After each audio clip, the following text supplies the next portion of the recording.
0, 1. Let's get started. And welcome to Beyond Top 10 Tennis. My name is Dr. Ashley Morgan-Berge and I'm your host. If you're not familiar with my work, would like to learn more about it, head on over to AM8 International, the first tennis lab of its kind worldwide that is centered on delivering top 10 tennis rankings and is 100% backed by science. And I'm the author of 14 books behind multiple theories and I've been an elite coach for over 20 years, having worked with athletes around the world, Europe, the United States to Australia. I'm also the world's leading authority in this space with my research, coupled with my extensive coaching background, being responsible for landmark findings to deliver the next generation of play. With new foundations this season of my two latest releases, my Tennis Black Book and my brand new release, my Tennis Workbook. This season is like none other before, so as always, buckle in and enjoy the ride. Welcome to a special edition of Beyond Top 10 Tennis for the Wimbledon Championships. Recall, I guess, our earlier episode, I'll say at the beginning or just prior to the kickoff of the championships, we reviewed the draw quite quickly, but we also did a very big breakdown of potential third round encounters. So we're going to be focusing on that today. But look, before I get carried away, if you've been with us for some time now, thank you so much. You know what we are all about. If you are new, welcome. I would encourage you, first and foremost, to get your hands on these two. All those books you see in the background, this one will walk you through it. And this one should be in your tennis bag and or by your bedside table to complete. I'm not going to dive into these ones today. Look at the earlier episodes. We've got a very big jam-packed one. Unlike, I guess, Australian Open, French Open, our special editions where I went round by round. I haven't actually done this before for our special editions. I've let all first round and all second round matches be completed before sharing with you, I guess, the additional data insights today. And we took a bit of a gamble by looking at or projecting third round encounters, which means we disregarded, in a manner of speaking, second round encounters if the results were true, for lack of better wording. What has happened though, if you have been following the championships, has actually been, I'm going to say, a significant anomaly, although we do know, and again, if you've read my work, you've been following Beyond Top 10 Tennis, you're familiar that this happens. Typically, we don't see this many anomalies at a given point in time. What I mean by that is we're literally seeing less than 50% of the top 10 on the men's side left and only 50% of the women's side left. And that is after the second round. So I think, and I have, again, so if you're wondering what I'm looking at as well, remember we wrote all this down in the previous episode, all, I guess, the predictive analytics, and I penned some additional notes to go through today. I've also got some key analyses that, time permitting, I'm going to read through for you. And some of them are quite extensive. We'll see how we go for time. But if you want to read through the analyses more thoroughly, there's probably, I'll say 80% first round, other 20% for, say, the second round, some of them there. I focus more so on some first round matchups. Head on to the newsletter. So I'll get them in whether it's this week's or next week's newsletter. Obviously it happens every couple of weeks, it is released. So I'll put them in there. Again, I'll see if I keep doing them for the rest of the tournament. So recall, I'll say the Australian Open this season where I did share this type, different approach for the French, and I said I'll circle back for the championship. So I have kept my word for those who have been, I guess, keeping count. So look, we have, I will say some really interesting, I think, stats to go over. So for example, on the WTA Tour, we've got a guaranteed 2 new players that are going to break through for a maiden round of 16. All in the top half, so all in Sabalenka's half of the draw. So that's really to share that half of the draw it really is in her favor, is what I'm saying very gently. ATP Tour, guaranteed 4, so that's 50%. 4 new round of 16 players, that's how many seeds are dropped, and they're actually all in the bottom half. So that's to highlight Alcaraz's, how easier his draw has become. And on the ATP Tour, there's at least, so there may be more, at least 1 guaranteed new quarterfinalist. Obviously, these are the very minimum. It really could change, and it's because when you look at the draw and you go through them, certain players that are still left in the draw have either previously made a round of 16, been a finalist, semi-finalists, quarterfinalists, etc. At some point in their career. It's not saying they're actually in the top 10, but it means that that has previously happened, for example. So these are they're the baseline, the minimum. More likely we're going to see more. So that's a very minimum threshold, and we haven't even gotten started with the stats yet. 15 seeds are left, so out of a possible 32. So less than 50% in the women's draw. And again, we haven't even seen the third round play out. That's just after first 1 and 2, or the first and second rounds, respectively. The men, there's 11 of the 32 less, possibly 32, possibly at 12. Shelton needs to finish his match, and obviously he's seeded. Monfils has to finish his second round of match, although he's not seeded, for example, and the players they're against. So let's say possibly 12, 11 or 12. So it's actually following that pattern where the WTA Tour is still continuously ahead of seeded players of the ATP Tour. Now, I'm sharing that because last season it was actually the opposite. ATP Tour was ahead of the WTA Tour in these type of metrics when we're looking at the best players in the world, who's more consistent than not, which tour is more consistent than not. And again, 2024 season recaps also in your black book and the key learnings to take from there. That's why this is absolutely pivotal, this one, to get your hands on. All right, so we're going to go over first, second round results, WTA Tour first, then ATP Tour. We'll mix in some of the analyses, see how we go. They were randomly selected, just some matches that I thought were I'll say, potentially had that interest to highlight in the earlier rounds, or maybe were less convincing. There wasn't exactly a player that was favoured to win. It could have gone either way. Others, it was really just looking at the form of potentially other players. And then we'll have a look at, I guess, the wider scope of the draw.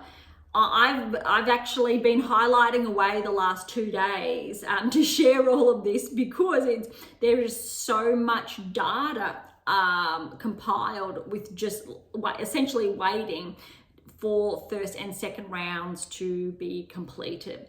So I really do encourage you to open the draw, follow it along with me. Even better if you have your black book.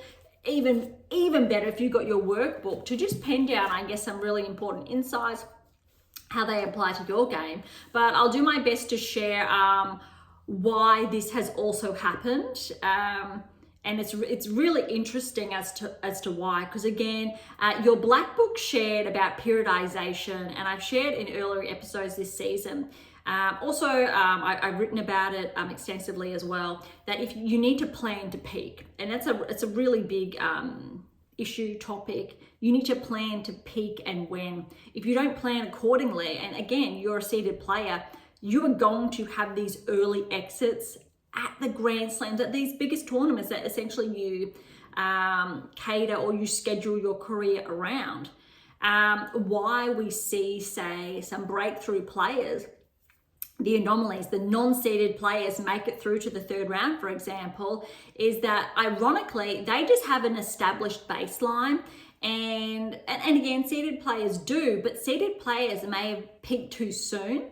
Now, these, I will say, unseeded players, they've just been playing consistently. Maybe they've had more time off than a seeded player in some circumstances. Others have had to play their way through qualifying, and they've started to build and build and build. And so it's almost like their own respective peak, different point in time. Likelihood of them getting to the second week is actually quite low, but they're actually peaking earlier in that first week, so they're a little bit more dangerous if they happen to actually peak again.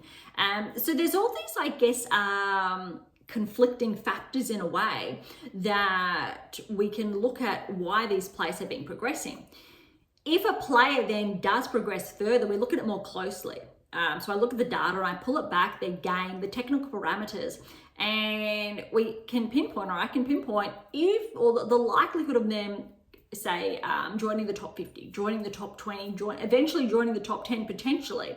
And players like Swiatek, for example, and I say this quite frequently, that I pinpointed her to go on to join the top 10, and obviously everything else that has happened, because of when I saw her at number 80 in the world and what she was doing then, the trajectory, etc. Why I was able to share why Osaka, a few seasons ago now, would go on to win more than one Grand Slam at her time when she was peaking. Same with Alcaraz, Sinner, predominantly Sinner as well, why he would go on to reach the heights he has. Really interesting. So when we're talking about the data, we're really talking about the science of the athlete, of performance, essentially across the sport science in a player's game, and how that can be applied to your game, and specifically at the top echelon of play, so Grand Slams, etc. All right, without getting carried away any further, let's dive into all of the first round results, starting with the WTA Tour. I'm not going to be specific, I think, in the results, because there's going to get tongue-tied, because I want to try to see if we can get through this relatively quickly. But I do say that a bit tongue-in-cheek. All right, Sabalenka starting with the top half of the draw. Over Brandstein, was a qualifier, straight sets there. Was challenged, I'll say, pushed in that second set a bit, but again, a good metric, I will say, or result for first round there for Sabalenka. Buskova over Sun, straight sets there. We are going to see a regression in Sun's ranking after the championships, because after her run, I want to say, to the quarterfinals last year at the championships, just skyrocketed onto the scene. I believe she was ranked outside the top 100 at the time. Wasn't able to peak in time or maintain that level, unfortunately. So Sun, I think she's around 50-ish, around there, that range in the world at the moment. We will unfortunately see a regression with the live rankings after the championships. Raducanu and Zhu. Raducanu with the win here, 3-3. Vondrousova, Kessler, and look, we did share that Kessler potentially wasn't going to get through with Vondrousova, how well she played last week. 6-1, 7-6 that one was. So that's the first seed gone. Mertens, Fruhvirtova. Fruhvirtova was a qualifier, but probably wasn't going to be that easy, but well done, Mertens, straight sets there. Lee over Gulbik, 3-set win there, so well done to Lee. Keep in mind that 3-setter for the second round one, with how well, I'll say, Lee's been playing. Sasnovich qualify there, it's an upset, has taken out Racheva. 3 sets there, last 2 sets were tie breaks. Third set tiebreak, 10-8. That is brutal. It's always brutal, I think, to fall, especially in those earlier rounds, or irrespective of what round it is, but especially, I think, first up with that type of scoreline. So well done to both players. Svitolina over Bonda, straight sets there. As anticipated, Svitolina and her game and the grass, it just goes well. And I think just really positioned, hopefully this championships, but to potentially repeat her results from last season, but maybe she could go one further, but we'll talk about that later.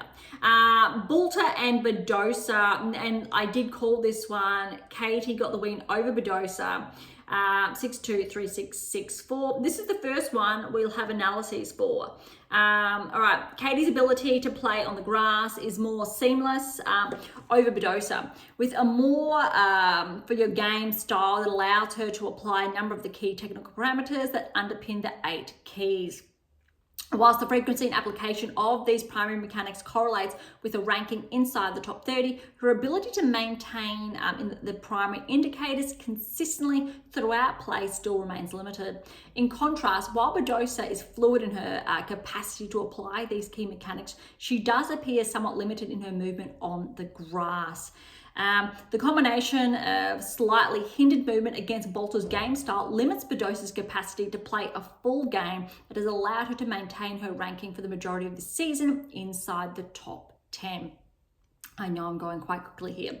Second set, and Badosa has started to find her rhythm on the grass with her movement and key technical parameters becoming more consistent. Neck and neck early in the second set, and Badosa secures the early break with a slight shift of momentum, courtesy of the unforced error from Bolter. A turning point for the second set, irrespective of its early nature at 3-1, with Badosa consolidating to take a 4-1 lead. With greater depth of application of the key technical parameters that underscore the V by Dr. B, Badosa has shifted her level of play to more closely align with her ranking, just outside the 8%.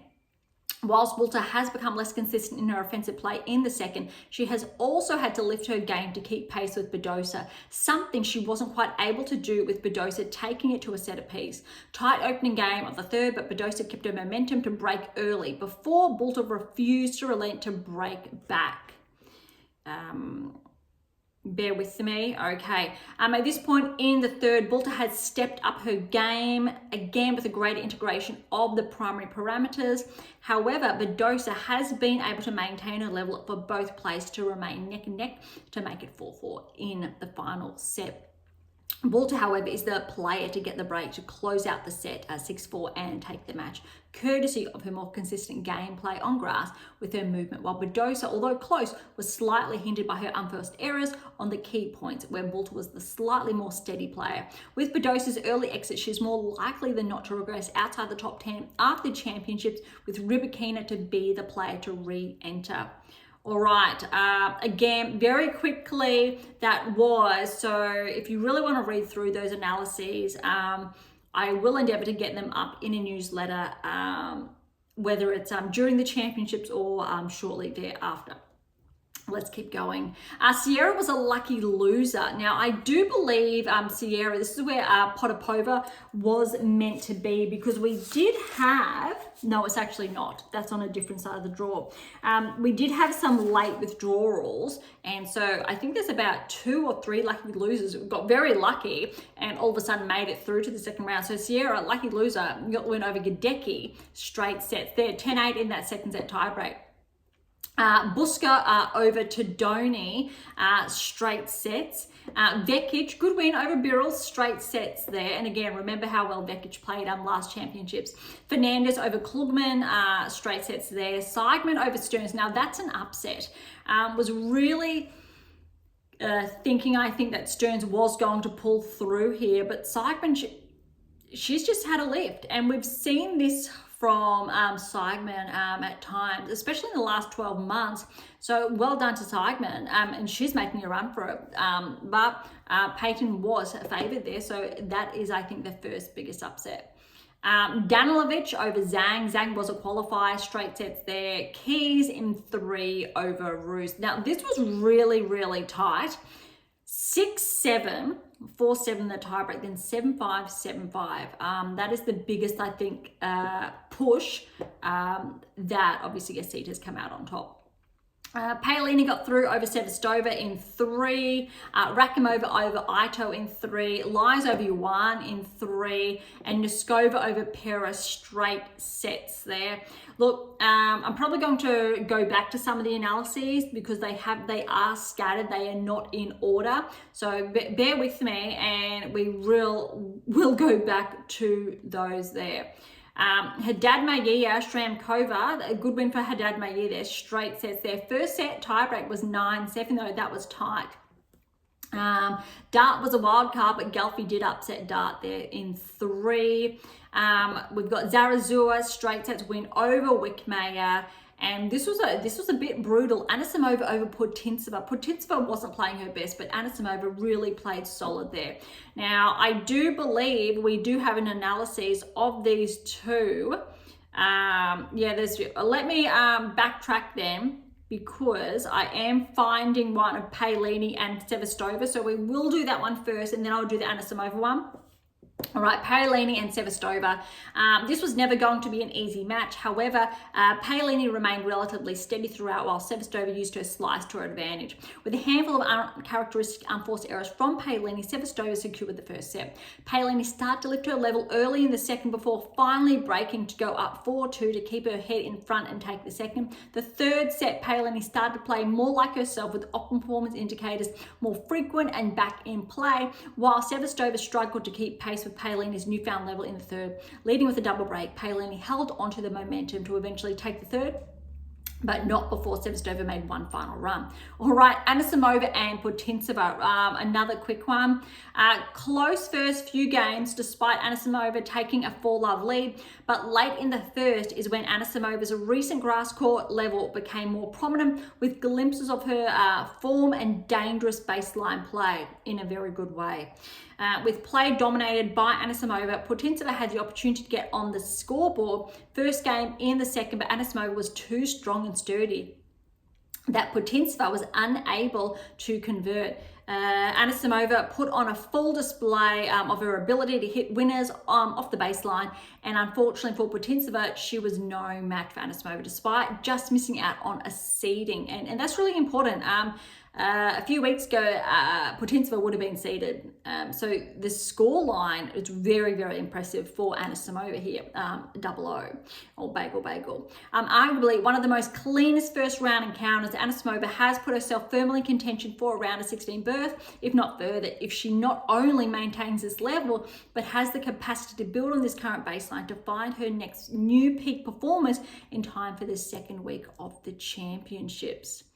All right, back to the results there. Schneider over Uchijama, straight sets there. First set was a tiebreak. Parry and Martic both were qualifiers, but Parry did get through in 3. First upset here, Tomova Jabeur. Jabeur was definitely favoured here, irrespective obviously of rankings. She did have to retire, unfortunately, in the second. Tomova got the first set in a tiebreak, and it was 7-5 there, but 2-love. That's I'm gonna say a bummer for Jabeur. I would have loved to see her healthy, make a good run, maybe to the quarters, semis, finals. Who knows? We know she's been to the finals previously, so that is that's a hard one there. All right, Cartel Ostapenko. Look, this was called, and this is why I love looking at the data. Not necessarily, I'll say, the first round, but it was predicted that Ostapenko would not progress to the third round, because remember, we didn't actually we looked at first and second round collectively. So that's why it's been a bit of a bloodbath, but we'll get back to that later. Cartel too strong for Ostapenko. 3 sets there, but I gotta say, Cartel's been tracking, and again, if you've listened to our, you've been following Beyond Top 10 Tennis, you would have heard me sharing how she's been playing. Cartel, she's got a bit of a beast of a game in a really good way, and I'm not going to be surprised if Cartel is the player that makes that round of 16 berth. All right, we've got Kruger, 31st seed. I believe it's the first time she has been seeded at a Grand Slam over Stoslevic. Wildcard there, straight sets. As always, I apologize for the mispronunciations. Good run here. Pavlyuchenkova over Tomljanovic, very close, 3 sets there. So really happy for Pavlyuchenkova. Really good to see her healthy and finding, I guess, those early round wins, because I think she's struggled this season. I know she's been unwell, but getting, I think, back on court, it's great to see her, I think, performing well, especially because we know she's been a Grand Slam finalist previously, and I think that's potentially often forgotten. Typically, she's spent a lot of her career inside the top 20, and only, I think, in more recent season has it been not seeded. All right, Osaka and Gibson. We do have a ride up here. I'm just going to find that one because, again, they are scattered. Here we go. It is a long one, so bear with me. I won't tell you the scoreline until after. All right, Osaka Gibson, early in the first set. Gibson remains quite steady on her level of offensive play.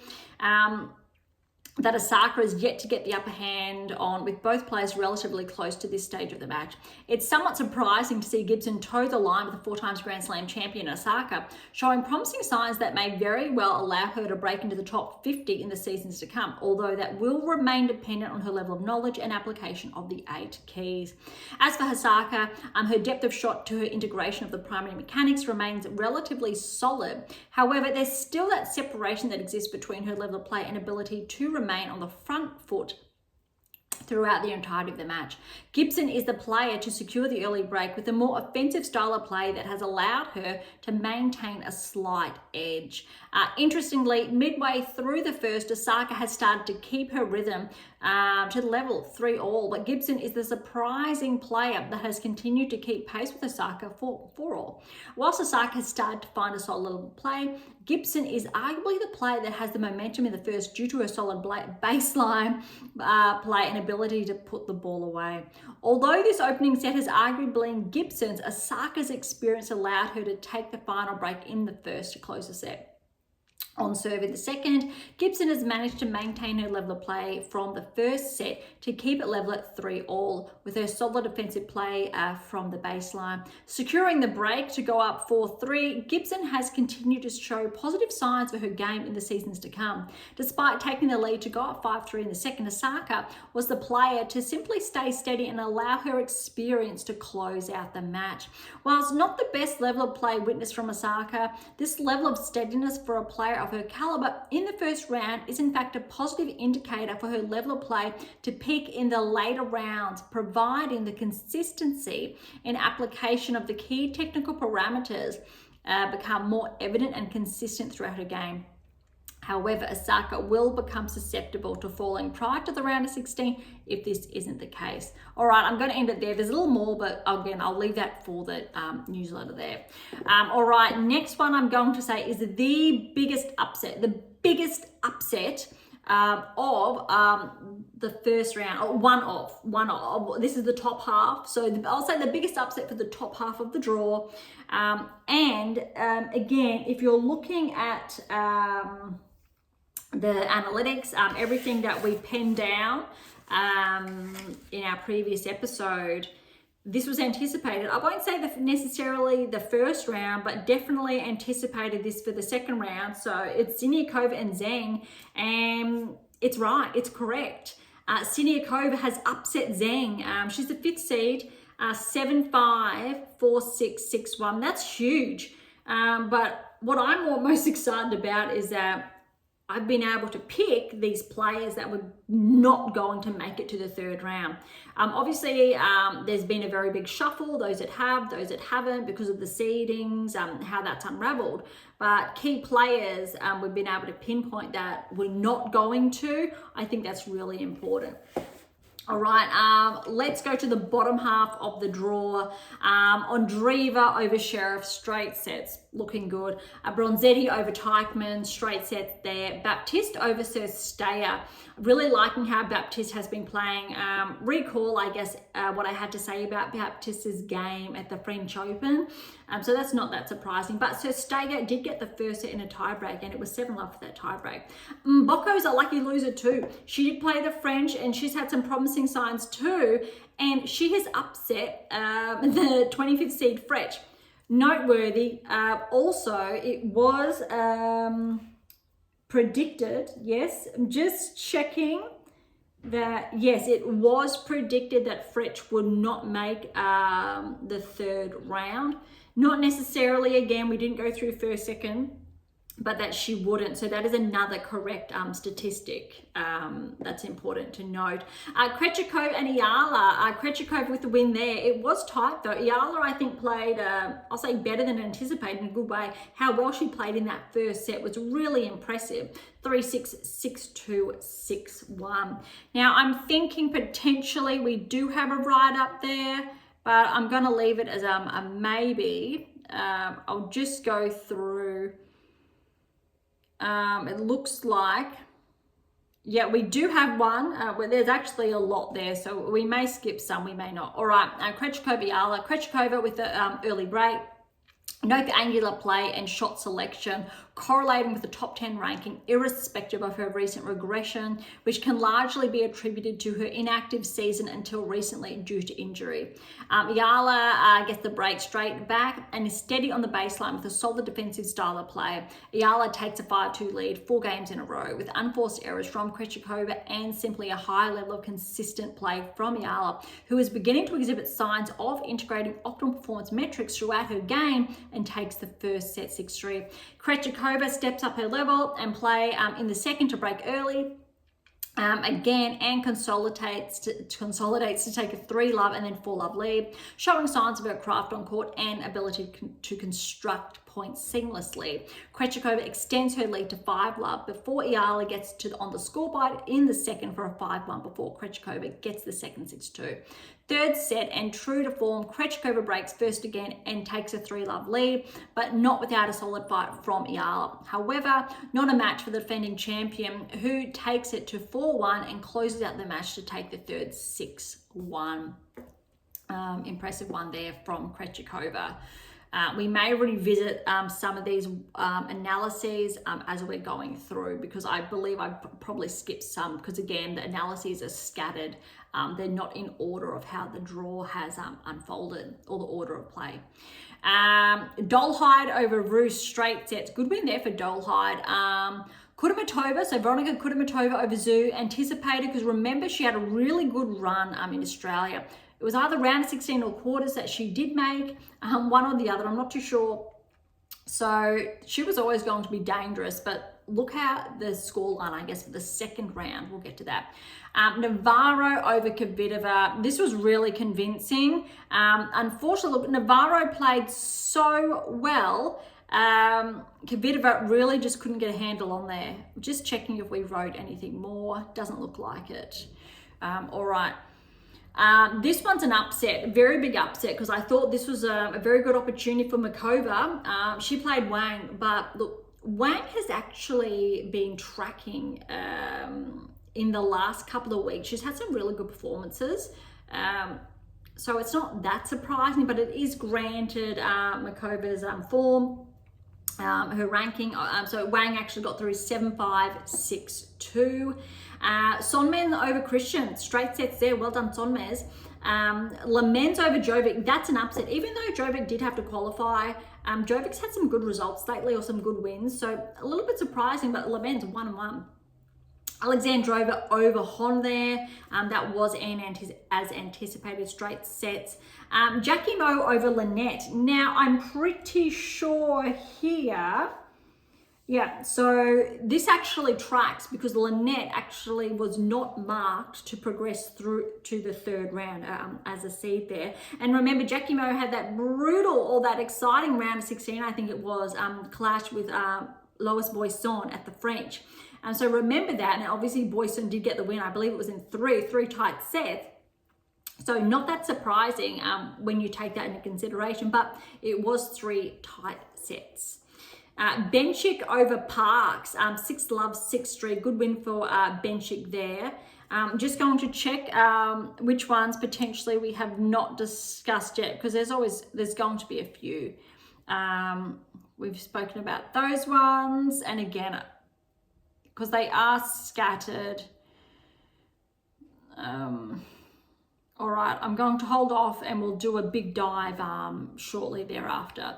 All right, Volniets over Maria. This was surprising, because remember, Maria won Queens around 2-3 weeks ago now. So was hoping Maria would actually get a run here, but Volniets was too good. 3 sets though, in all fairness, 3-6, 7-6, 6-1. Look, another big upset, big upset is Pegula. Pegula was in form. She won Bad Homburg. Cocchiaretto got the win over Pegula, 2-3. But this is the primary example of a player peaking too soon or too much. And I think that's what happened in Pegula's case. She has a solid level, but historically, last season, for example, she didn't play the French. She did play Wimbledon. I'm not too sure the result, but she didn't actually make the round of 16 at a Grand Slam last season until reaching the finals of the US Open. So we still know how well she's been playing in the in-between events of the 500s, 1000s, etc. So hard court season in the last quarter is going to be big, I'm sure. And Pegula's got a big lead on her ranking, that said. But this goes to show that the consistency at the Grand Slam level does not correlate with her ranking. So again, the consistency at the Grand Slam level specifically, another big upset. Similar with Zhang, both Pegula and Zhang, although I'm still going to put Pegula ahead of Zhang she still does perform, I'll say within reason, and also the in-betweens.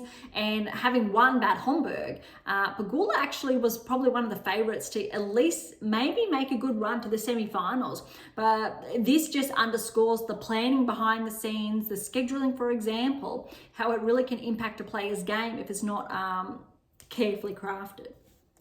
All right, Swiatek over Polonina Kudermetova. Now, this was always going to be a tricky one as well, but did get through 5-1. I think we do have something to say here. So bear with me while I do find that. Here we go. Swiatek Kudermetova. Swiatek exhibits optimal performance metrics that correlate with her 5 Grand Slams and former long-held #1 ranking, irrespective of her recent regression. Although keep in mind, live ranking, she is 4 in the world, despite her seeding. Being mindful, which still places actually Swiatek per the live rankings behind Sabalenka. So the top 2 players left in the championships are those 2. Being mindful that she is now the 2nd highest ranked player left in the draw after Sabalenka. Per the updated rankings this week, Swiatek is showing the form that allowed her to make a run all the way to the Bad Homburg finals. Kudermetova, however, is showcasing why she made a run to the Brisbane International finals at the beginning of the season, not making it easy for Swiatek to maintain the advantage. Using the drop shot to her advantage, Kudermetova levels for 2-all and exposes a slight weakness.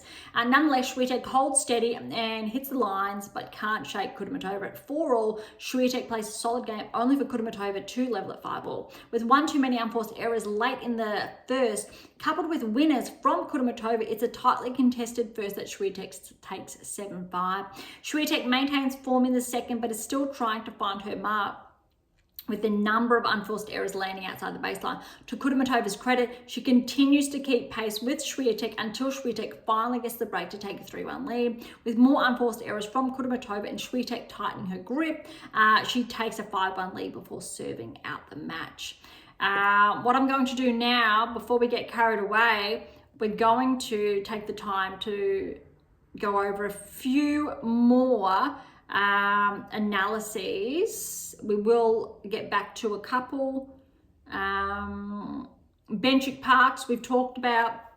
Benchik secures the early double break and does not relent to take the first set 6-0 and 8 straight games. Parks finally holds serve, but Benchik continues to outplay Parks for a 3-1 lead. Parks has started to settle into the match with less unforced errors and a steady presence on the baseline to close the gap 3-4 before having break points of her own, but Benchik remained too steady to take the set 6-3. Just a glimpse of that first set for Benchik. Navarro Kvitova, because we have already shared that one. Breaking the first game, Kvitova winds back the clock to show glimpses of the form that allowed her to go all the way at the championships during her career. With a number of clean winners at the beginning of the match, Kvitova also managed the double break before Navarro held 1-2. With optimal performance metrics in play from the beginning of the match, the key differential between the two players is the level and depth of the technical metrics and a more fluid movement from Navarro. That said, Kvitova is as comfortable as ever hitting the winner when positioned. Navarro gets the break back to level at 3-all, breaks Kvitova, take the lead for the first set and holds to take the first set 6-3. Right, that's just half of it because I'm going quickly. There's actually a lot more there. We'll keep going the results. McNally, good win over Berge. Wildcard Bears straight sets. Collins Osorio. Collins, a very good win here over Osorio. Really quick one. Collins with the early break, optimal performance metrics in play, plus fluidity of her movement aligns with the top 20 ranking. Whilst Osorio is relatively steady, it's Collins who is going for the big shots and finding her spots. Collins maintains her form for the second, although her optimum performance metrics are not as frequented. With her aggressive baseline play, Collins maintains her lead over Osorio to take the first set 6-2. All right, this is a big upset here. Eravec, a qualifier, has upset Kostruk 26 seed. That was not anticipated. So this is a section of the draw that was not anticipated. So this is why Collins has, I guess, switched over, but we weren't able to share that, obviously, in the data, the insights, because we only shared last episode from the seeds we thought were going to track through. So well done to Ravic getting the win over Kostruk.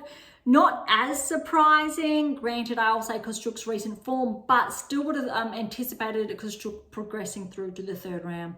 Torsen over Watson here in 3.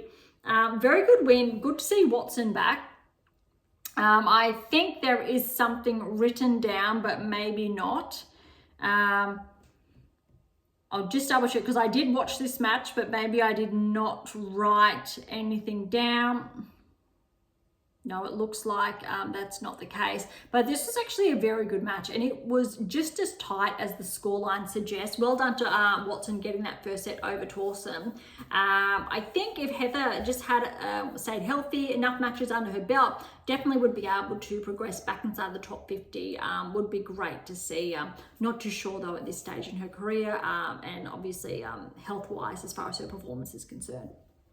All right, Kalinskaya, good win over Solovic, straight sets there. Remembering this time last year, Kalinskaya was ranked inside the top 20, recent regression this season.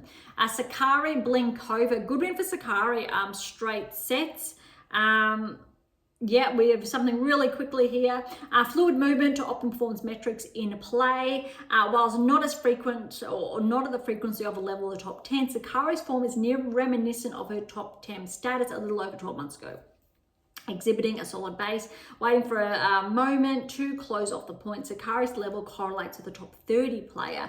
And if she continues to raise the bar and she's not too far from then a top 20 level of play, Blinkova is a firm off the baseline. However, due to a less than optimal key performance metric, Sakari edges the first set 6-4. There is more there, but I'm going to hold off.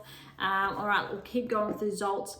Rybakina over Evanescence 2-1. That was a bit brutal. Now, there is something, I believe, here for Rybakina. We will find it.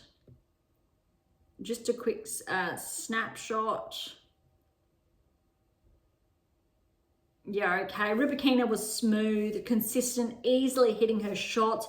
Her level will need to drop at this rate to be stopped prior to the round of 16. That's how well she was playing. As for Evanescence, she showed promising signs throughout the match, but predominantly correlated with her ranking, and Rybakina was simply too solid to overcome. She's definitely going to be dangerous there.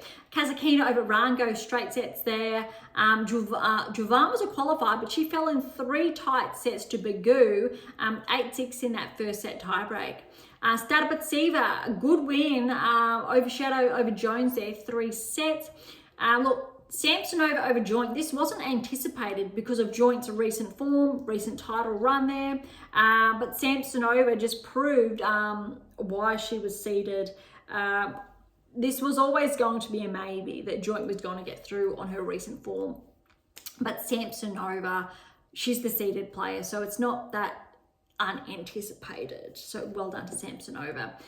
Kennan over Townsend was anticipated there, so well done Kennan. Straight sets win over Townsend, although it was a tie break in that first set. Really quickly there, Kennan started off solid to take a 4-2 lead in the first before Townsend clawed her way back to set up a tie break, but Kennan managed to edge Townsend. The second set was a slightly different story, with Kennan's level more so correlating with her ranking to take a more aggressive lead over Townsend. a double break for 4-love before closing out the second 6-2.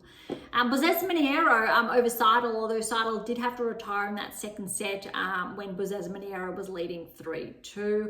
Another big upset here. Well, I'll say not as big as previously or previous ones, but look, it's Azarenka, not seeded, but it's Azarenka. Zakharova, quickly here. Zakharova with the early double break to take a 4-love lead before Azarenka gets the first game for 4-1. Zakharova is simply forcing Azarenka to make more unforced errors than anticipated before Azarenka gets one break back for 4-2. A lengthy juice before Zakharova holds for a 5-2 lead. Both players are solid off the baseline with key metrics in play. However, it's Zakharova who continues to push and to go for her shots to take the first set. A more tightly contested second with Azarenka getting the early break. Her movement on the grass seems slightly hindered at times, but her consistency in play allows her to secure the double break and take the second set. All right, for the other or the last set, I'll leave that in the analyses there. Last one of the first rounds, and look, it's a brutal one, and I do have a write-up of this one, and it's a bit of a big one. So I'll start early. Yastremska and Gauff. So potentially, no, it's not potentially, it's the biggest upset of the first rounds. We've had a number, but this is another one of the biggest. Keeping in mind, technically only one player ranked in the top 5 is left of the seeds, so excluding, I'll say, the live rankings. Early on, Yastremska is exhibiting optimal performance indicators to signal her capacity to re-enter the top 30 and potentially top 20 next season if she continues to cement these key technical parameters into her game. With Gauff maintaining her solid level of play with optimal performance indicators at a more frequent level, it is more than challenging any player, let alone Yastremska, to take the advantage. It isn't that surprising, however, to see Yastremska take the early break to go up 4-2 with her current level of play. Look, there's a lot there. I'm going to leave it because it's a big one, but what we're taking from this, it's straight sets, tie break. Second set was 6-1, brutal. Keep in mind, Yastremska, 2024 Australian Open, made that quarterfinal run. Why not? I'm sure she potentially can do it again because the draw has opened up now. She has Gauff's draw. Until I think round 16 she'll be the most challenged, but there's a very big gap here in the draw, and just wow. There's big upset. All right, that's all first rounds. Let's head on over to second round, and then we'll get on over to a bit of what we were sharing last episode. Look, I'm going to go quickly here. I'm going to skip over the analyses, see how we go. There may be some, but let's see, is what I'm saying. Because I'm just looking if there's a couple. All right, let's do this. Second round, Sabalenka over Bouzkova. This was tight. Bouzkova played a very good game. I do have analyses here too. Level it 2-all. Bouzkova is showing promising signs of her potential to crack the top 20 late this season and or next season. That's how well she played if she continues solidifying the key optimal performance metrics into her game. While Sabalenka remains solid, she's lifting at times true impact, which is causing unforced error, whilst Bouzkova's defensive game is allowing her to keep pace with Sabalenka to make it 4-all, using her net game to her advantage. I'm going to hold it there. The other half you can read into later. But Bouzkova actually played a really good match. That was tight. It was very close, I think, to going to 3 sets. Really challenged Sabalenka, especially with, I'll say, her net game. But she did get through straight sets. Raducanu, Vondrousova. Look, Vondrousova again was favoured because of her recent form, recent title win. But I'll tell you what, Raducanu lifted her game, played some of the best tennis I've seen her play, or best tennis I've seen her play this season. There's a write-up here somewhere, but well done to Emma to get through. That was not in our data because Vondrousova was favoured. Mertens over Lee. This was tough here. And I did have a question mark over Mertens, whether or not she'd progress. but she did manage to push past Lee and her form. 3 sets though. Lee did get that first set in a tiebreak, then Mertens regrouped. Well done. Svitolina over Sasnovich, straight sets. Really liking how Svitolina's playing. This is an upset. Sierra and Bulter really thought this was a really good opportunity for Katie to push through. She was definitely favoured. 3 sets. Look, Katie got the first set in a tiebreak 9-7. Sierra, the next 2 sets, 2-1. Wow.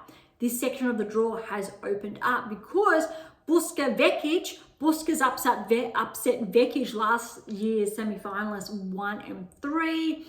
Vekic will unfortunately regress in the rankings after the championships because of that. All right. Seidman over Fernandez. So another seed's gone. Seidman's continuing that momentum. 2-3. Keys Danilovic, there's a write-up here, but I'm going to hold off because I'm going to speed things up a little bit.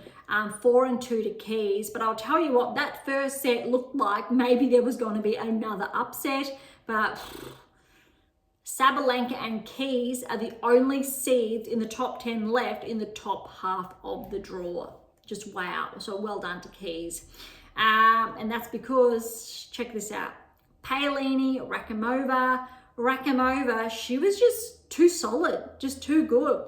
Paolini, she was consistent.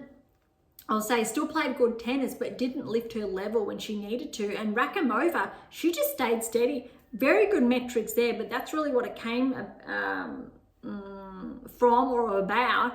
And it was Paolini just need to lift her level a bit, just open the court a bit more, and wasn't managing to do that. And Rakimova, she just went for her shots. 3 sets, 4-6, 6-4, 6-4. Very big drop. So obviously last year's finalist, Paolini, and we did talk about this prior to the championships, she will regress outside the top 5, but she should still hold on to her top 10 ranking despite falling early. And Noskova and Lies. Now, there is a write-up on this one as well, but well done to Noskova. Over Lies, 3 tight sets there. Really want to give credit to Lies, though, pushing Noskova to 3. Noskova was favoured, and she is written down here to progress. Even though this draw has opened, she was favoured to make the 3rd round nonetheless.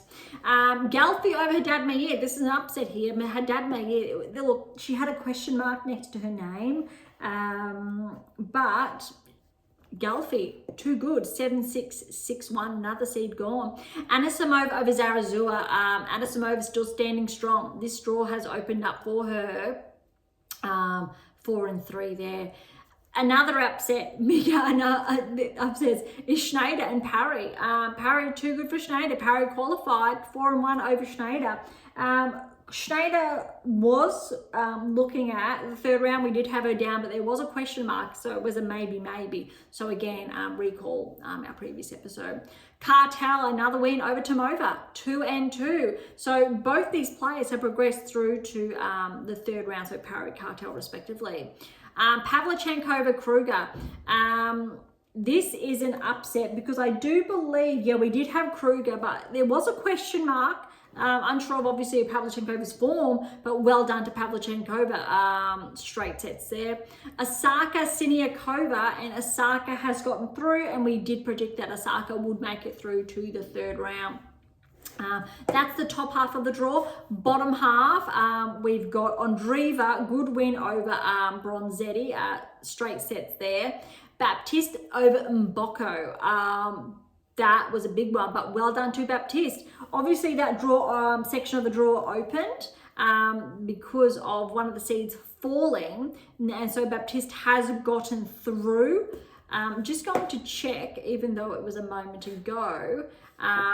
Because we do have Kessler. No, checking. Lucky loser. So I'm not too sure what seed withdrew from there. Fretch has was out and was meant to make it through to at least the 2nd round. That's where I was going. All right. getting back to that. So that's going to be interesting. Andreeva and Baptista in the third round. That's probably going to be Andreeva's first biggest challenge. All right, trying not to get distracted. Going down, Krejcikova, Dolhide. I was a little bit concerned about this, but Krejcikova was favored to get through. She made it in 3 over Dolhide. So back-to-back 3-setters. Navarro Kudermetova. So remember what I just said about, or a short time ago, about Veronika Kudermetova Australian Open, good results. Navarro's playing that good. She got a 6-1, 6-2. This is the form we were missing from the French Open when Emma had that early exit. Sonmez has upset Wang 5-5. Alexandrova has gotten through over Le Mans straight sets. Alexandrova, she was penned down, yes, to make it to the third round. Benchik over Jackie Moe in 3. So well done to Jackie Moe to pushing for 3, but yeah, Benchik was favoured to make her way through to the third round. Kokyureta over Volnyet straight sets there. Swiatek over McNally in 3. This was tight. I watched this whole match. Well done to McNally getting that first look. Swiatek was up 4-1 in that first set. And McNally just came back. Too many unforced errors from Swiatek. More so not in the net, just hitting them long, just lifting through her shots at times. Last 2 sets, 2 and 1, she settled back down. That's what we wanted to see. But McNally really showed, I think, her capacity to play some good tennis, potentially re-enter the top 50 or get inside the top 50 if she's able to maintain that form that she showed predominantly in that first set. Collins over Adovic. 4-1. Collins is playing good. That's going to be a blockbuster third round against Swiatek. Torsen over Kalinskaya. This was tight. Kalinskaya did have set point in that second set, but Torsen somehow managed to hold on. Second set tiebreak 12-10 to Torsen. Torsen was marked to progress through to the third round. So was Rybakina, who got the win over Sakari 3-1. Again, Rybakina's playing some really, really solid tennis. Kazatkina, she was penned down to progress to the third round. Has got a good win over Berge in 3. Sampson over straight sets over Stabatseva. Kenin has been upset by Bozes-Miniero. That's an upset there in the second round. Well done to Bozes-Miniero, 6-1, 7-6. And Yastremska's keeping true to form that upset Gorf over Zakharova, the qualifier, in 3 sets. However, third set tiebreak, 10-8. So just scraped through. Big opportunity for that section of the draw. All right. I won't do any of the analyses left because I really want to, well, this is a very big episode today. Let's go through what we penned down. All right, we had Sabalenka to get through, did get through. Vondrasova fell. Mertens to get through, yes. Svitolina to get through, yes. Bulter fell second round. Vekic fell second round. Stearns fell first round. Keys, yes. Paolini first round but fell second round. Noskovi, yes. Haddad Maia, yes, but fell second round. Anisimova, yes. Schneider fell second round. Jabeur fell first round. Kruger fell second round. Osaka, yes. That's 14 out of 16 potential that we've again penned down. I'm going to say that's not too bad. That's actually probably a good metric from that perspective in the first round.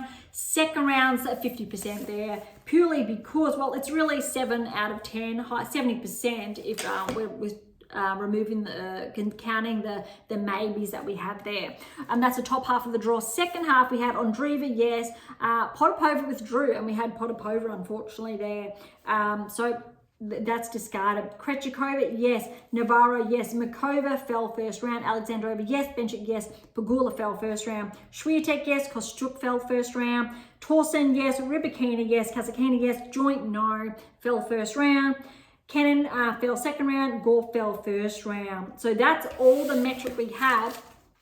Third round there. If you want to have a close-up, I started scribbling, but then I turned over the page just to keep us honest, to see what we actually did pen down last episode. And we've got the same for the men, so, but we are slowly getting there.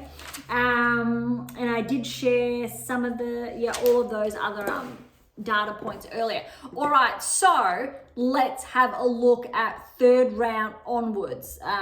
This is big / fun. and it's tough. And we're going to write this down together now. Third round, so what we're looking at, round of 16 potentials. We have to put Sabalenka has Raducanu. Sabalenka, still, this is going to be very interesting. Emma could get through, but it's going to be Sabalenka's biggest challenge. I think if Sabalenka gets through here, well, she's going to need to, because potentially her fourth round, Mertens Svitolina, you need to put Svitolina, and so Sabalenka is going to have to be in hot form to get over Svitolina, I think. Now we've got a big gap, Sierra and Buska. One of them is going to get through first time. And look, Sierra got the win over Bulta. Buska upset Vekic. That's tough. I'm going to put Buska only because she was the one that recently upset Vekic. It's a tough one. Sierra still over Katie. That's tough. But one was 3 sets, one was straight sets. All right, and then we've got Seidman Keys. We need to put Keys there. Good opportunity, I think, for Keys. All right, then we have Rakimova, Noskova. Need to favour Noskova there. Then we have Gelfi, Anisimova. Need to favour Anisimova to get through. Parry Cartel. That's a big one. So this is going to be a first time player for the round of 16. I'm going to put, it's a tough one, but I'm going to put Cartel 50-50 there. Osaka Pavlyuchenkova, tough. I'm going to put Osaka. And this is a very big opportunity now for Osaka potentially to track through to the quarters. This is her best draw she has had, or Pavlyuchenkova. Either way, we've got a Grand Slam, multiple Grand Slam winner and Grand Slam finalists in both those, Pavlyuchenkova, Osaka, to get all the way potentially through. They've got the experience, because the winner of that section is going to play the winner of Noskova Anisimova's section, and it's going to be really interesting. Anisimova, obviously, she's been a finalist, semi-finalist before. I want to say finalist, but I'll leave it at semi-finalist, but I'm hesitant. But that has really opened up, because you go there round of 16, which means quarters potentially. That's tough. I mean, let's finish the other section of the draw. That's top half. Bottom half, you've got Andreeva Baptiste. There really could be an upset here. I'm still going to put Andreeva. But I actually think Baptiste, depending how she plays, could upset Andreeva. Still putting Andreeva down, but will you remember? I'll remind you next episode what I have said here. All right, Krejcikova, Navarro. I'm going to have to call an upset, as in I think Navarro's too good, and the defending champ may be bowing out that's a tough one for Krejcikova, points-wise, etc. But Navarro's just playing some really solid tennis. Could be either way. All right, an anomaly here, because Sonmez, Alexandrova, you need to say Alexandrova to get through. She's the seeded player. Bencic, Cocchiaretto, no seed here, but let's go Bencic. Remember, Bencic has been a top 10 player. Briefly, she has an Olympic gold to her name, and she is on that comeback trail. Swiatek, Collins, oh my goodness. I'm going to put Swiatek. It's really going to depend on if she plays like she played those last 2 sets opposed to the first. And she's really going to have to get it on top of Collins early, I think, but tough. Torsten Rybakina, I'm putting Rybakina because she's just playing really good tennis. Let's see if Torsten can cause an upset. Kasatkina, Samsonova. That's really tough. Very similar with how they've been playing. Samsonova's just been playing some really clean tennis. Oof. I'm going to put Samsonova. Kasatkina, good opportunity, but that's tough. Samsonova. And this draw section's open. Yastremska and Bozes Miniero. I'm going to put, I'm going to put Yastremska. Could go either way, but look, question mark. Yeah, there's a number that you need to put question marks next to. That's tough. But the third rounds encounters, you've got some that should be round of 16 quarterfinals. But I've just shared potential round of 16s, which means, look, if Sabalenka and Svitolina face off in the round of 16, I'm actually going to put Svitolina. If Buska and Keys make it, I'm putting Keys. Noskova, Anisimova, I'm going to put Anisimova. If Cartel, Osaka, I almost want to put Cartel, but let's see how good Osaka can push, if she can make it through to the quarters. Andreeva, Navarro, I'm actually going to put Navarro. Alexandrova, Benchik. Alexandrova.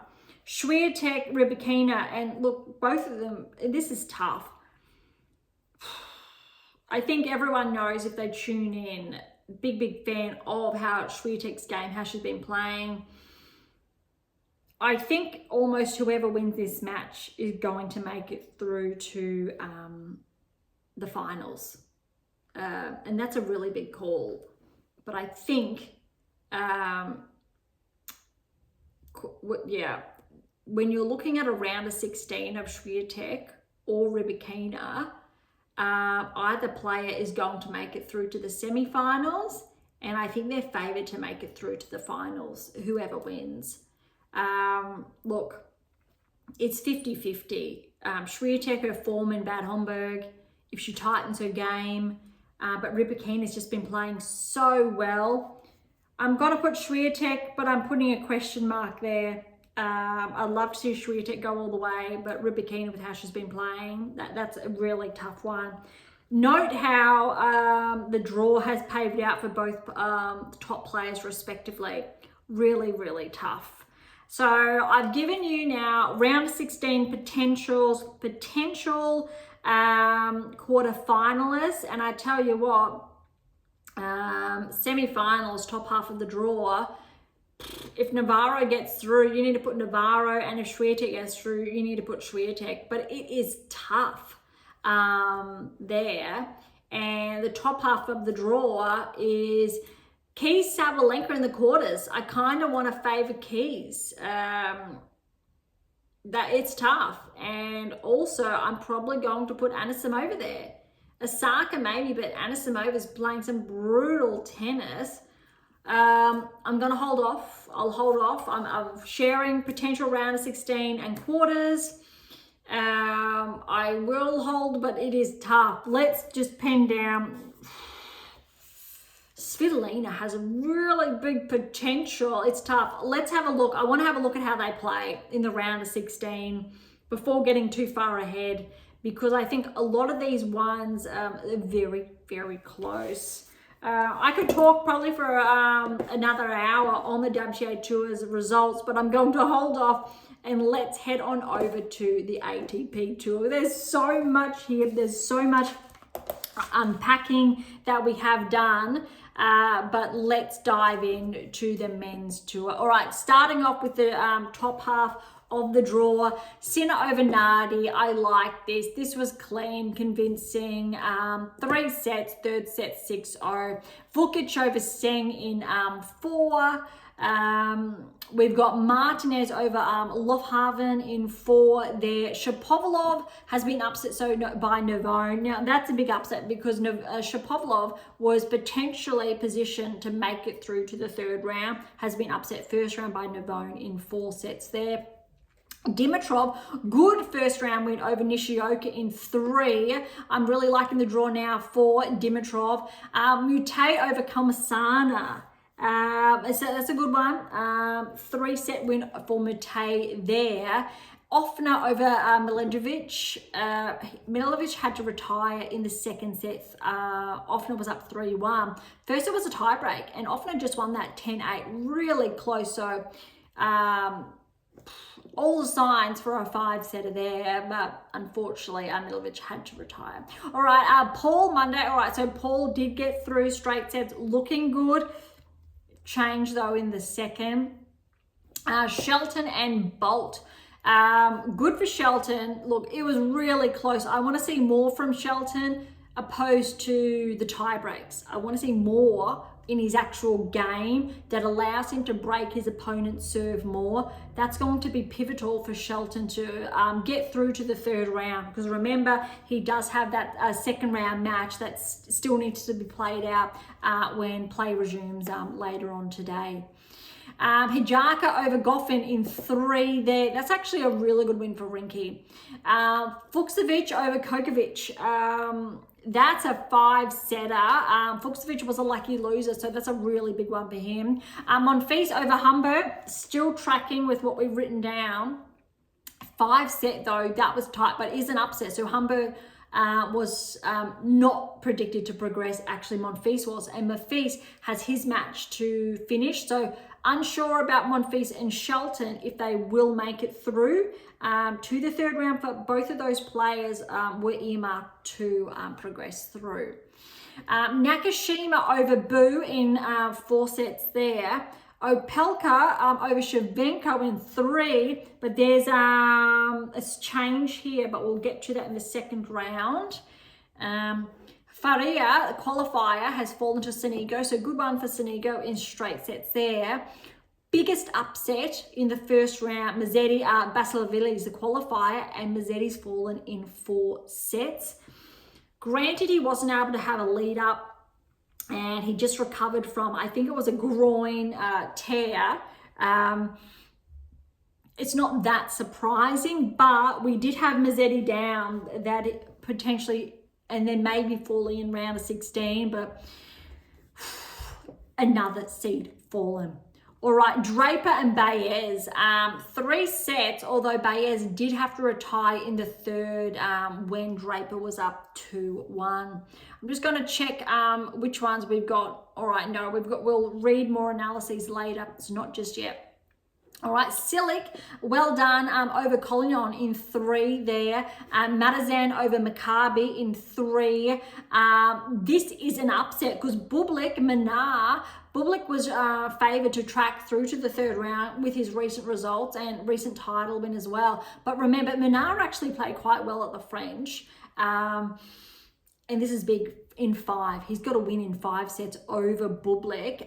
So that, yeah, big upset there. All right, dropping down more, we've got Kaboli over Zukaev in 3. Pennington Jones over Echeverry, that's an upset. Pennington Jones is a wild card. Echeverry was looking at potentially, we had him pinned down as an unlikely third round contender, but he has fallen in the first round. Garon and Ugo Carabelli. Garon's through in 3. Menzik over Gaston in 4, and we did have Menzik down here as well to get through.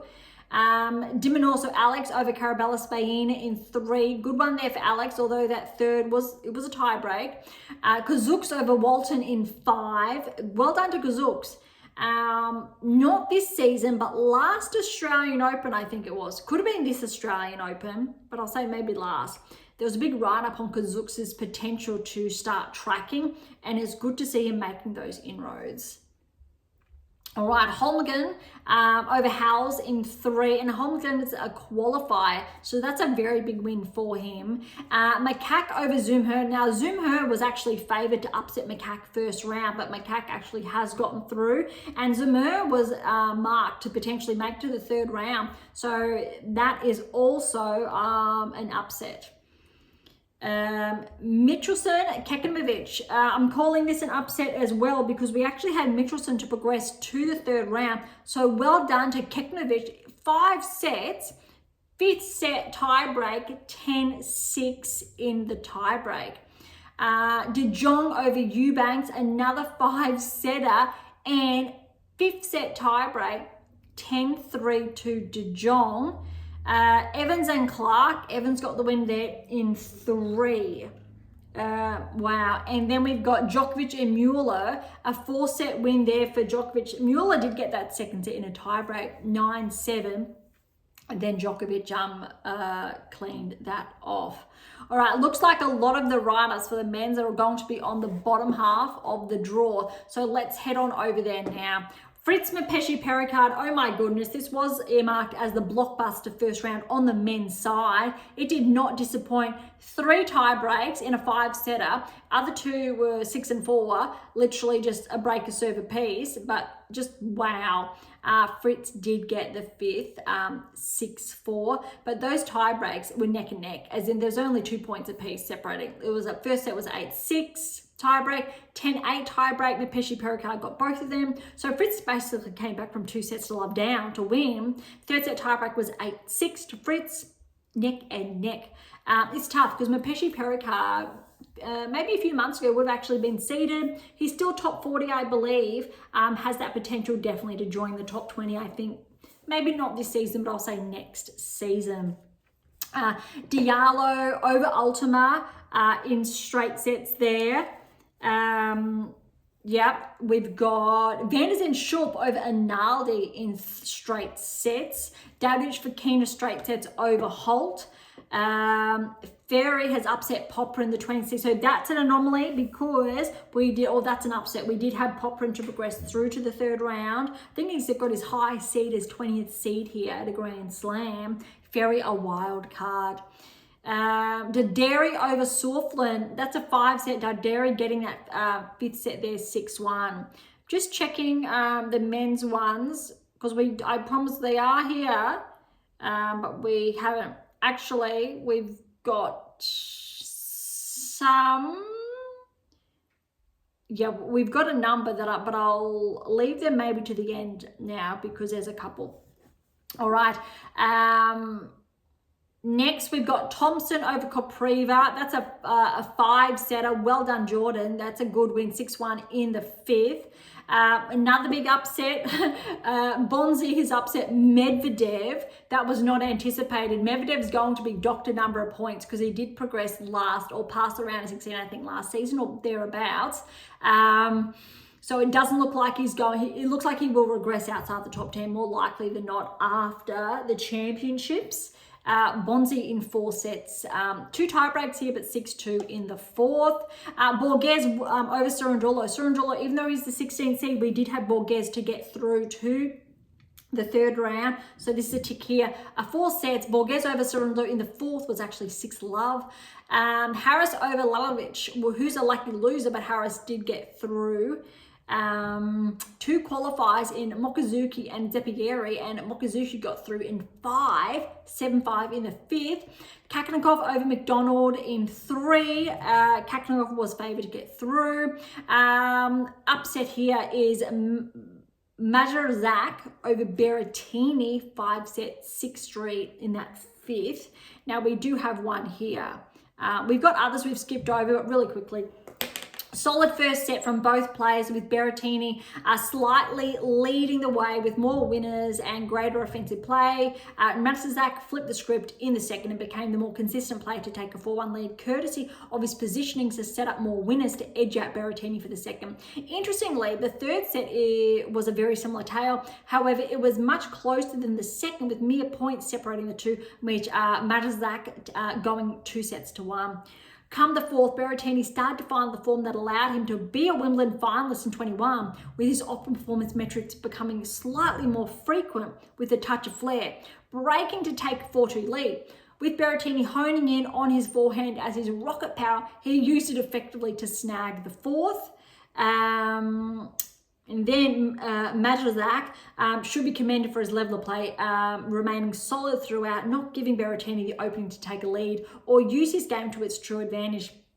Taking the break early in the 5th, Matzazak was the player that remained mostly steady. After securing a double break, Berrettini couldn't quite close the lead that Matzazak had secured to close out the match and secure his first Wimbledon win of his career. So that's a big one. So we did have Berrettini here, so that has not tracked.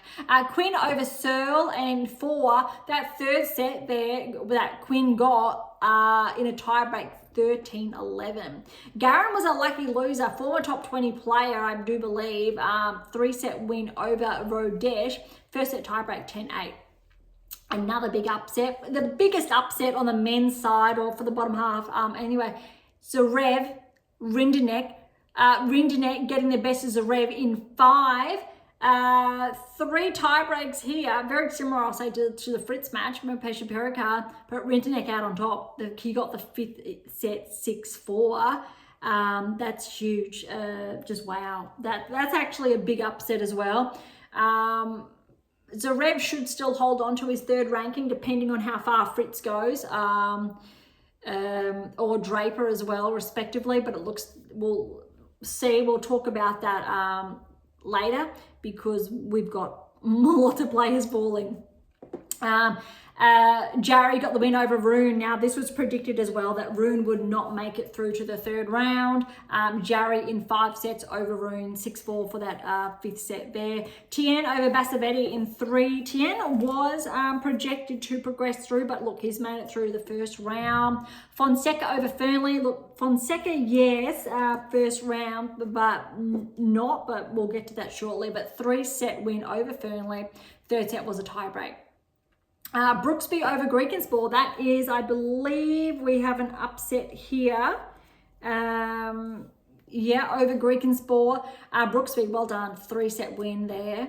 Lecheka over Delian in 4. 4th set was a tiebreak, but 7-0. Bellucci over Crawford in 4. Nori over Bautista Agot in 4. Tiafoe over Muller in 3. And Rublev over Dejeri. But look at this. Rublev got the 1st set 6-love. And then we've got 7-6, 7-5, 6-7, 9-11, 7-6, 8-6. That is very, very close. Wow. All right, Harris over Berge. That's in 4. 3 tie breaks, and then 6-2 in the 4th.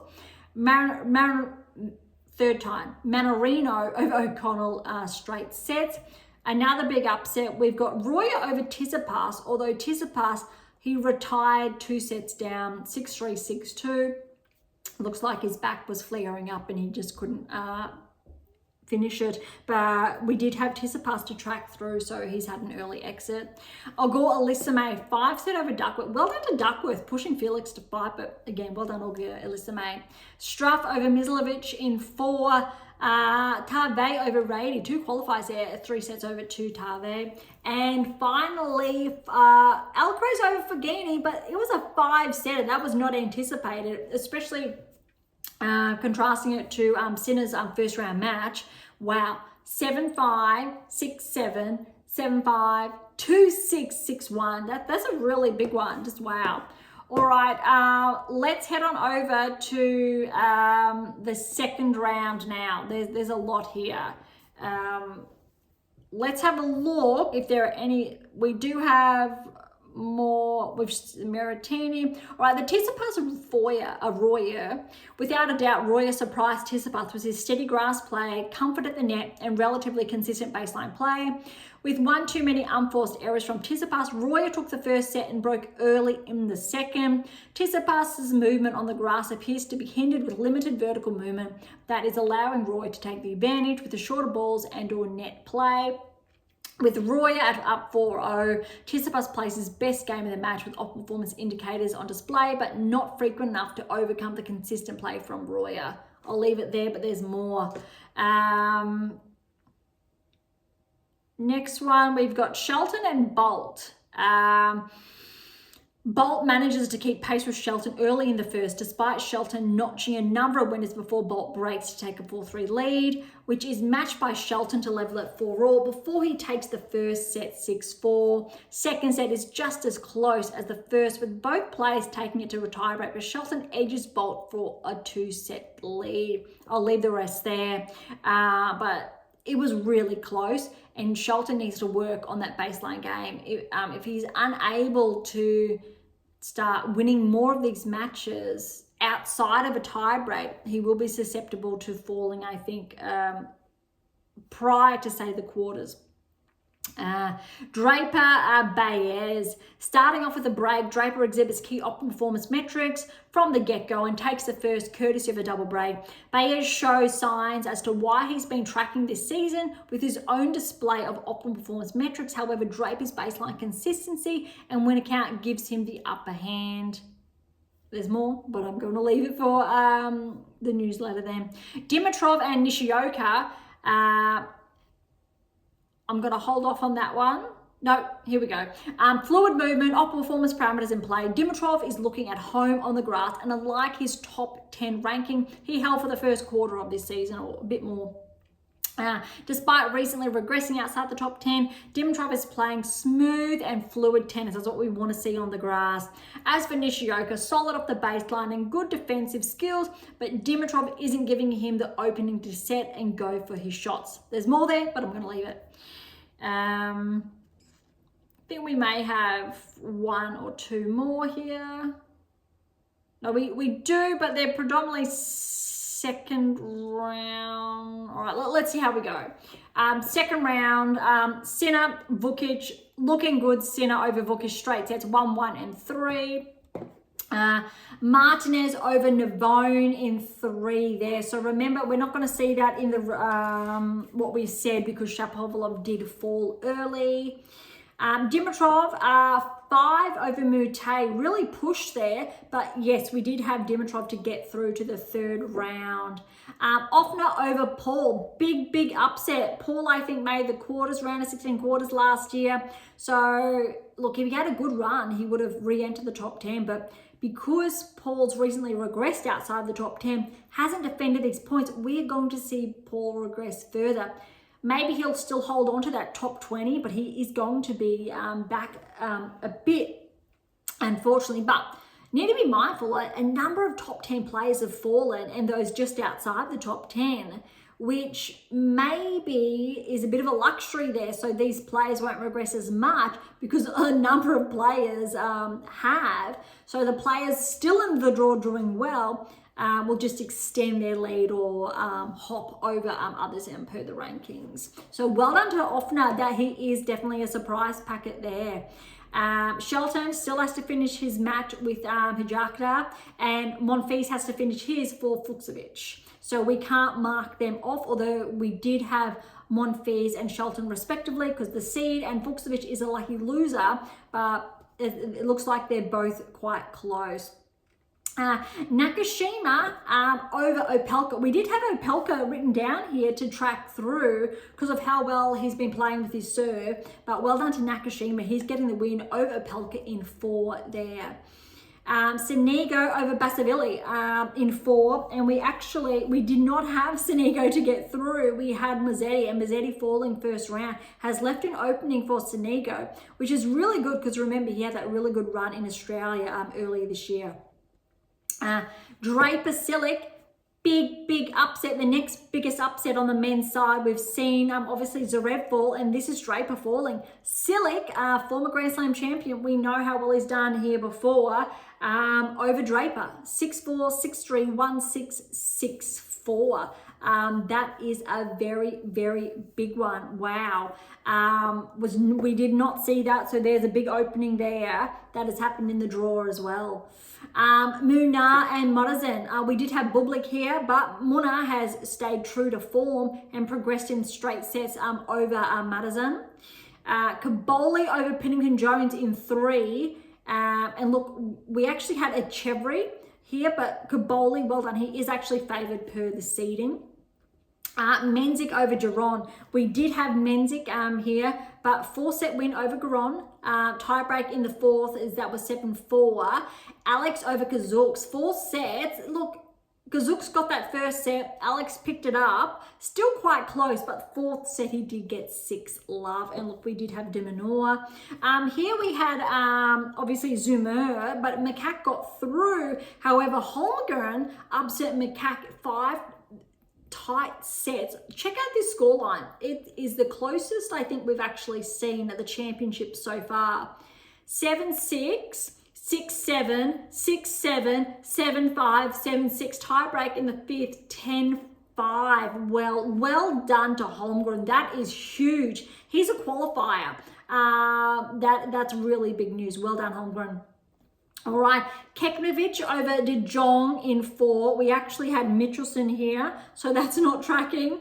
But we also, here we go, Evans Djokovic. We did have Djokovic, straight sets there, 6-0 in that 3rd for Djokovic.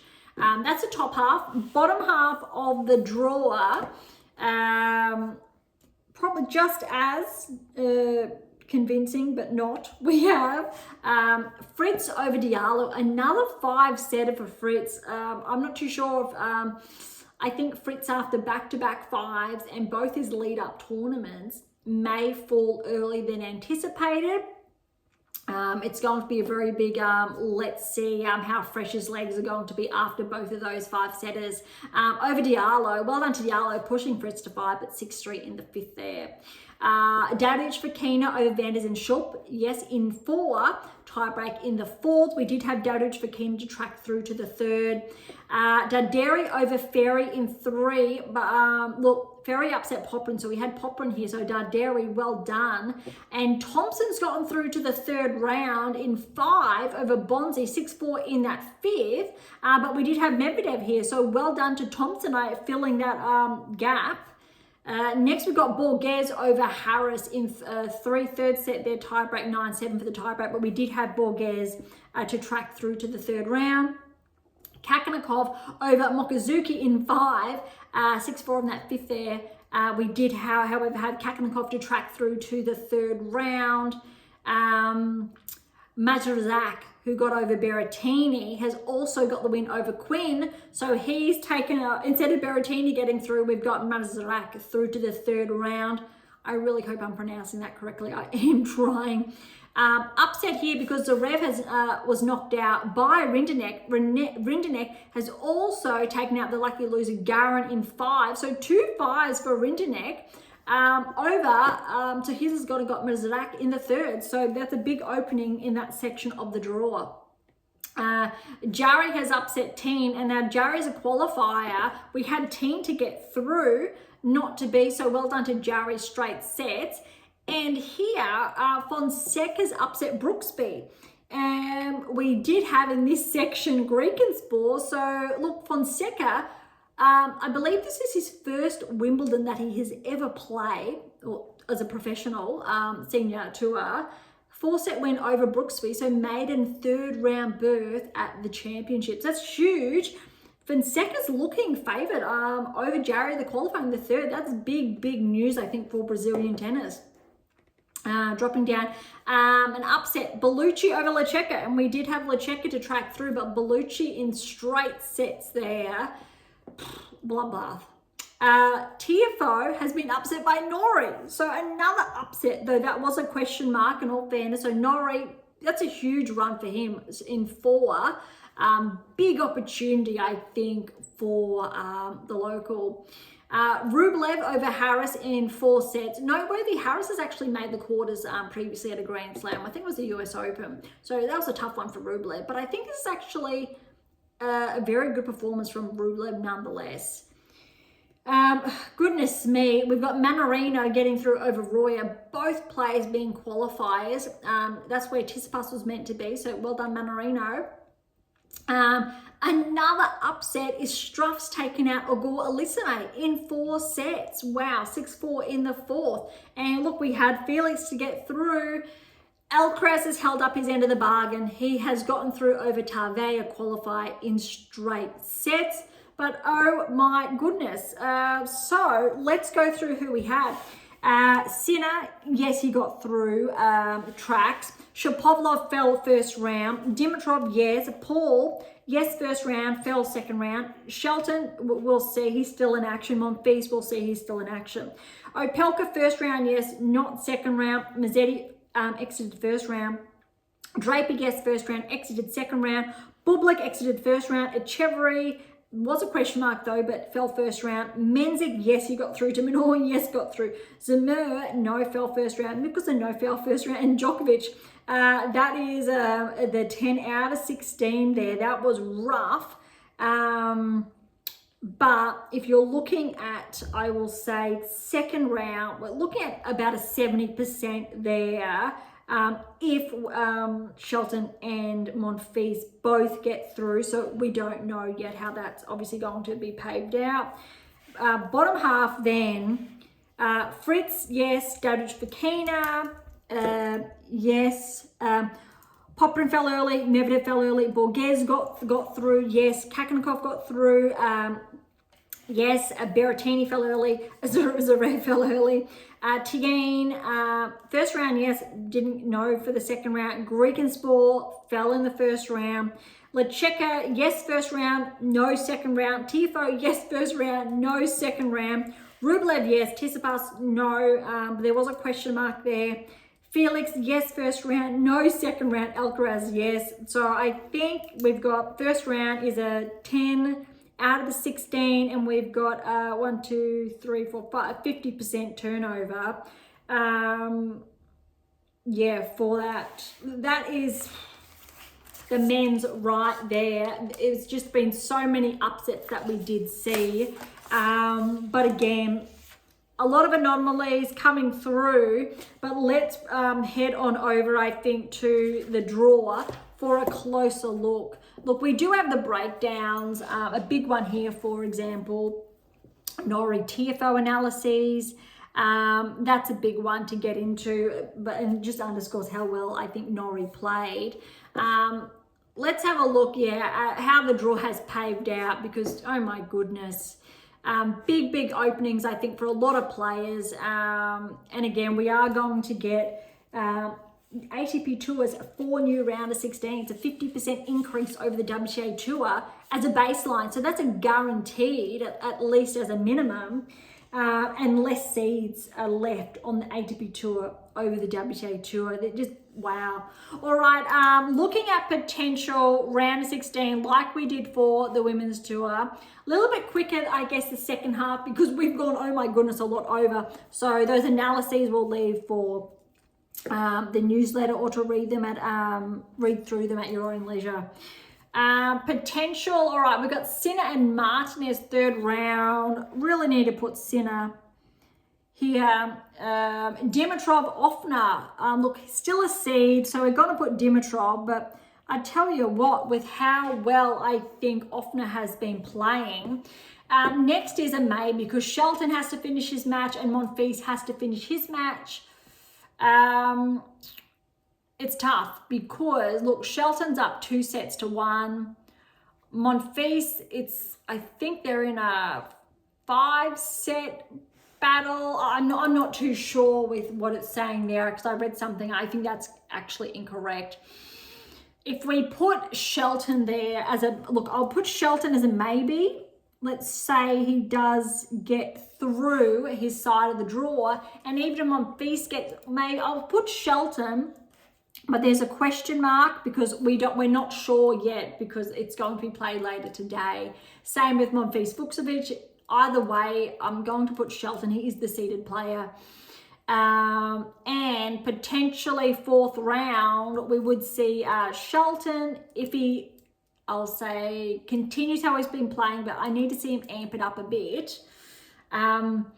Then look, Sonego Nakashima, this is really tough, because Sonego, he's made the round 16 already this season. I think it was the quarters at the Australian Open.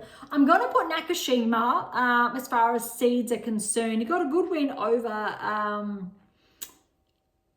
Opelka, but yeah, we'll put Nakashima for a round of 16 berth at a Grand Slam. That's potentially, yeah.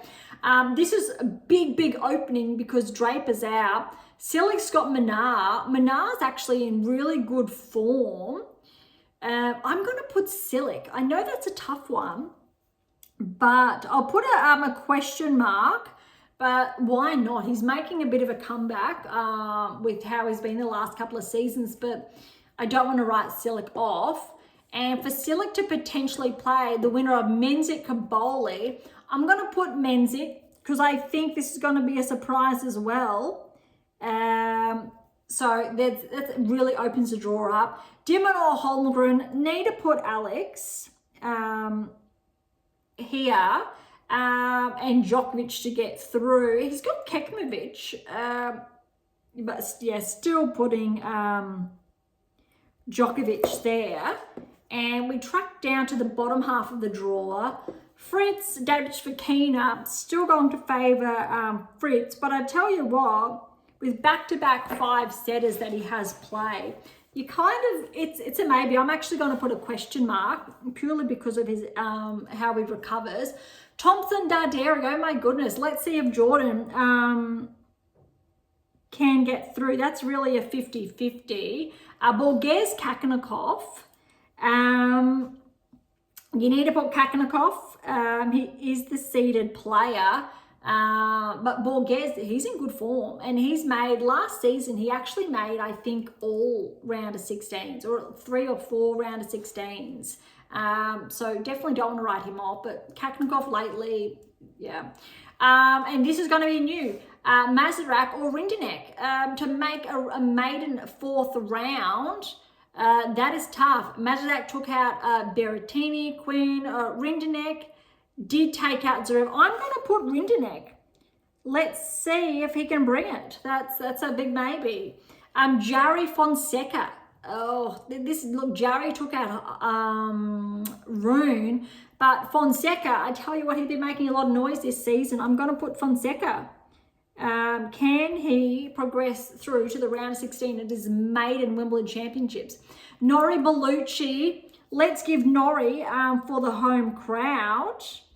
Rublev Manorino. Let's see if Rublev can make round of 16. He's obviously favoured there per seeding, and I'm going to put Alcaraz over Struff. Just wow. So you need to put, I think, as far as quarters are concerned, Sinner over and Dimitrov. That's so tough, but you know, you need to put Sinner, Shelton, Nakashima. If you go with experience, and again, if there's a very big maybe, Silic, Menzik, let's see if he can make a breakthrough. Dimonor, Djokovic. This is controversial. Beyond top 10 tennis. We are based in Australia. Alex, both of them. This should be a semi-final, I think. But I'm going to put Alex. Let's see. It's a big question mark because, come on, Djokovic at Wimbledon. But let's see if Alex can have a breakthrough. Fritz, Thompson, both their question marks here, but you need to favour Fritz. Kakanakov, Rinderknech. Let's see if Kakanakov can make a quarter. Fonseca, Nori. I'm actually going to go with Nori because of the home crowd. Rublev, Alcaraz. Need to go with Alcaraz. And they're your maybe quarters, but we're getting ahead of ourselves a lot. It's huge. I think, ironically, the women's section is tougher than the men's because of the players that are left. And the number of players, that have made a semi or further at a Grand Slam. Sabalenka, Svitolina, Keys, Anisimova, Osaka, Andreeva, Navarro. I think Benchik is a quarters, maybe a semi, but I'm going to put it, she's got a gold medal. Swiatek, Rybakina, Ystremska's that made a quarter. But basically 80% of the players left, potentially who are going to make it through to the round of 16, potentially is big. Men's, you've got Sinner, Dimitrov. I don't think Shelton's made it. Wait, Shelton, I think, made a semi at the US, I think, or thereabouts. Silic, Djokovic. I don't think Alex has made a semi. He's made quarters. Fritz, Alcaraz. So let's go 50. So there's less players on the men's side who have experience making it deep. So we're talking quarters, semifinals, finals, winning over the women's. There's actually more players left on the women's side who have been deep into a Grand Slam before, which makes it really tough. Now, keep in mind, I'm sharing with you, we still have third round action to get underway. So these are potential players right here, to keep me honest, right here, who are going to make it through to the round of 16. And I've just put marks next to those who are potentially going to make the quarterfinals. But as I said earlier, I really want to hold off on later because there's so many maybes. There's so many, I think, moving pieces here that I think if 50% of these results prevail, that's a good metric because it's so tough to call with how have been dropping. But also the levels, because Sabalenka Svitolina could be a semi-final. Collins Swiatek, that's the third round, but that could be a round 16. Swiatek Rybakina could be a semi-final as well. Then there's really big openings, like we are probably going to see like maiden round of 16s could be Buska, maybe Cartel, maybe, and yeah, that's big surprise pack. It's Nakashima, Silic, well, we know he's been there, but Thompson, I think he's got one to his name, Rinderknech, Fonseca, Norrie. So we're seeing a lot of these players that we wouldn't typically see this late at a Grand Slam, and some are very big maybes. But I think we'll wrap up today's episode. We've gone through ones, twos, we've gone through the analyses, more so on the WTA Tour over the ATP Tour. We kind of wanted to keep it a little bit shorter because today's I think it's one of our longest episodes yet, but that's what we've got when we're compiling first, second round, datas, predictive analytics and everything there. So look, thank you so much. I'm going to keep a really close eye on, I think, all third round of 16s, and really, yeah, I think that's going to be a lot of fun. And get back to you, I guess, at the end of the round of 16. Let's see how things have paved out, and look deeper into quarters, semis, and eventually who's going to be our next champion, if there will be a defending champion still in action or not. I think we'll see, as well as the finalists, if they're going to be, we know maybe the champions are going to be left, but definitely we won't see both, because Djokovic or Alcaraz, they definitely could exit, or they could both still be in action. So it is a blockbuster with all the players that have already gone. More than 50% of the top 10 players are out collectively. Just wow, that is really big. We haven't seen this many seeds fall, I think, this early at a Grand Slam for some time now. But let's see if the top 2 players left in the live rankings on both tours are going to prevail. That's going to be a really interesting metric, so I'll leave it at that. All right, so thank you so much for listening today. To grab a copy of my new release, my tennis workbook or my tennis black book, Federer, Nadal, Serena, Djokovic, head on over to AM8 International or Amazon, so irrespective of where you're based in the world. For any comments or questions, head to AM8 or Topic Thread, or leave comments directly on YouTube or Spotify. To interact with Beyond Top 10 Tennis, catch up on our blogs, or sign up to my newsletter, all linked are in the episode notes, as well as how to access Pink Octopus books to Spruik. And if you enjoyed today's episode, please subscribe, like, share, and do all of the above. Beyond Top Tennis is this for you, so please consider sharing us near and far. And if you're serious about heading towards the top 10, or want to know what your game is missing to secure your maiden Grand Slam or track towards the top 10, don't be shy and come and say hi. Okay, on that note, thank you so much for listening. I am so incredibly grateful. I'm your host, Dr. Ashley Morgan Berge, and this is Beyond Top 10 Tennis, and I'll see you next time.